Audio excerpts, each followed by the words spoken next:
जब हम रोड पे घसीटे जा रहे थे तो छोड़ के बीजेपी को देश में जितनी भी पार्टियां हैं वो हमारे साथ में थी, हमारे दर्द को समझ पा रही थी, हमारे आंसुओं को समझ पा रही थी। हमने तो बीजेपी के जो सांसद थी, जितनी भी महिला सांसद थी, उनके घर पे लेटर दिया था, वो फिर भी उन बच्चियों के साथ नहीं खड़े हो पाए। मैं बहुत प्राउड फील कर रही हूँ कि मैं एक ऐसी पार्टी में, एक ऐसी विचारधारा में हूँ जो महिलाओं के साथ हो रहा अन्याय और उनके साथ बुरे बर्ताव के खिलाफ खड़ी है। बीजेपी आईटी सेल ने उस चीज़ को साबित करने की कोशिश की थी कि हम चले हुए कारतूस हैं, हम ख़त्म हो गए हैं, हम पॉलिटिक्स कर रहे हैं।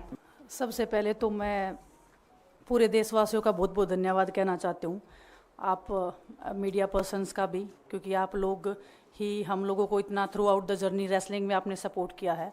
तो मैं उम्मीद करती हूँ कि मैं आपकी उम्मीदों पे खरा उतरूँ बिल्कुल। और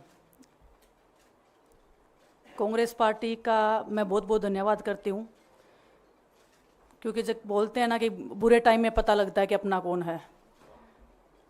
जब हम रोड पे घसीटे जा रहे थे तो छोड़ के बीजेपी को देश में जितनी भी पार्टियां हैं वो हमारे साथ में थी, हमारे दर्द को समझ पा रही थी, हमारे आंसुओं को समझ पा रही थी। मैं बहुत प्राउड फील कर रही हूँ कि मैं एक ऐसी पार्टी में, एक ऐसी विचारधारा में हूँ जो महिलाओं के साथ हो रहा अन्याय और उनके साथ बुरे बर्ताव के खिलाफ खड़ी है। वो लड़ाई लड़ने के तैयार है, सड़क से लेकर संसद तक। और मैं विश्वास दिलाती हूँ पूरे देशवासियों को कि जो मेहनत, जो लगन से हमने रेसलिंग में काम किया है, हम चाहते हैं कि देश के हर एक नागरिक को जो दर्द, जो तकलीफ़ हमने झेली है, खासकर महिलाओं के लिए, हर एक उस महिला के साथ में हम खड़े हैं जो अपने आप को लाचार, अपने आप को बेबस समझती है। रेसलिंग में मैंने पूरा कोशिश किया कि मैं जितनी भी महिलाओं को, छोटी बच्चियों को इंस्पायर कर सकती हूँ।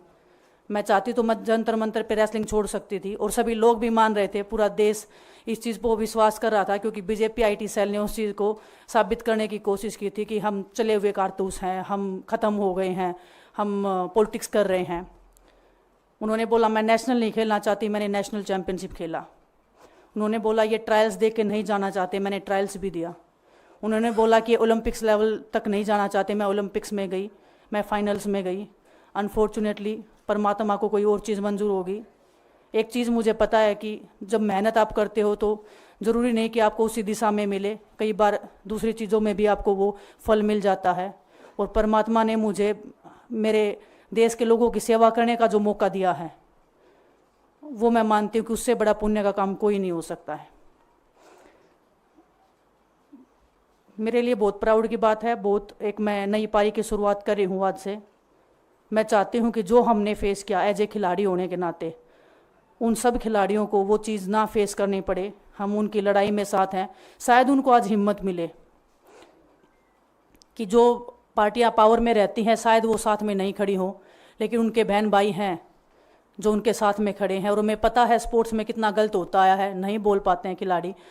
आप हमसे देख लो, बजरंग के ऊपर डोप का बैन लगा दिया 4 साल का, सिर्फ किसी लिए कि सिर्फ उन्होंने आवाज़ उठाई थी हमारे साथ बैठ के। तो उसका भुगतान हम कर रहे हैं, आज तक कर रहे हैं, लेकिन हम डरेंगे नहीं, पीछे नहीं हटेंगे। जो लड़ाई थी वो जारी है, ख़त्म नहीं हुई है। कोर्ट में हमारा केस चल रहा है, वो लड़ाई भी हम जीतेंगे, ज़िंदगी की जंग भी हम जीतेंगे। खेल में जैसे हमने कभी हार नहीं मानी है, तो हम इस नए प्लेटफॉर्म पे जो आ रहे हैं, देश की सेवा का भाव, और सिर्फ बोलने तक सीमित नहीं रहेगा ये। हम दिल से हमने खेल किया है और दिल से हम ये काम करेंगे, जी जान से मेहनत करेंगे, अपने लोगों के बीच में रहेंगे। जो भी हम अपने लोगों का भला कर सकते हैं, चाहे कितना ही % हमारे हाथ में होगा, वो हम करने की कोशिश करेंगे। और मैं अपनी बहनों को बताना चाहती हूँ कि आपकी बहन आपके साथ में है। किसी भी मुसीबत में, किसी भी पल, किसी भी क्षण आप ऐसे मत समझना कोई भी आपके साथ में नहीं है।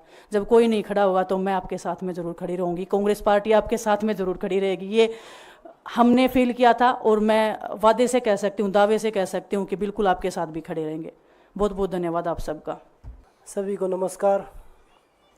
और मैं धन्यवाद दूंगा केसी जी का, हरियाणा के प्रभारी हमारे दीपक बावरिया जी का, अध्यक्ष हमारे उदयभान जी का, पवन खेड़ा जी का, और विनीत पुनिया जी का, और जितने भी कांग्रेस के हमारे लीडर हैं उन सब का, कि हमें विनेश ने बताया कि बुरे समय में हमारे साथ खड़े हुए। जो आज बीजेपी की आईटी सेल बोल रही है कि इनका मकसद तो सिर्फ राजनीति करना था, हमने तो उनको लेटर भेजा था, वो जब भी नहीं आए। हमने तो बीजेपी के जो सांसद थी, जितनी भी महिला सांसद थी, उनके घर पे लेटर दिया था, वो फिर भी उन बच्चियों के साथ नहीं खड़े हो पाए। कांग्रेस पार्टी तो बिना कुछ हमने इनको बताया ये वहाँ पे हमारे साथ खड़े हुए। तो देश की बेटियों की जो आवाज़ उठाई उसका भुगतान हम कर रहे हैं। लेकिन ये चीज़ हमें पता लगी कि जो अत्याचार बेटियों पे हुआ जंतर मंतर पे, उसके साथ सिर्फ बीजेपी पार्टी खड़ी हुई और सभी पार्टी हमारे साथ खड़ी थी। और जो भी आज हम इस पे कांग्रेस पार्टी में आए हैं, मैं धन्यवाद देता हूं सभी का। हम अपनी पूरी मेहनत, जितनी हमने कुश्ती में मेहनत की है, जितनी हमें किसान आंदोलन में मेहनत करी है, जितना अग्निपथ योजना के टाइम पे मेहनत करी है और बेटियों के आंदोलन में मेहनत करी है, ऐसे ही मेहनत करेंगे और कांग्रेस पार्टी को भी मजबूत करेंगे और देश को भी मजबूत करेंगे और ग्राउंड पे रह के काम करेंगे। जैसे रेसलिंग में बचपन से 7-8 साल की उम्र में लगे थे, जब यह पता नहीं था कि हम ओलंपिक मेडल जीतेंगे, लेकिन धीरे धीरे आगे बढ़ते गए, मेहनत करते गए और वो मुकाम हमें मिला, क्योंकि ओलंपिक से बड़ा कोई भी प्लेटफॉर्म नहीं होता। और जिस दिन विनेश फाइनल में गई, उस दिन पूरा देश जोश में था, पूरा जश्न हुआ। लेकिन अगले दिन जो घटना हुई, पूरा देश दुखी था। लेकिन कुछ आईटी सेल थी जो पूरा देश में जश्न मना रही थी।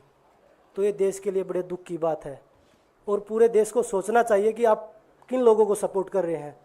जो देश में खिलाड़ियों के साथ, महिलाओं के साथ, किसानों के साथ, जवानों के साथ जो अत्याचार कर रहे हैं, आप उन लोगों को सपोर्ट कर रहे हैं। तो मैं यही बोलूँगा कि हम मिलके मजबूती से लड़ेंगे और जो संघर्ष की लड़ाई उसमें हम हमेशा कांग्रेस के साथ खड़े रहेंगे। और जो विनेश ने बोला कि हम हर जो महिला, जो बेटियां, देश की बेटियां हैं जिनके साथ अत्याचार होता है, हम उनकी आवाज़ हमेशा उठाते रहेंगे।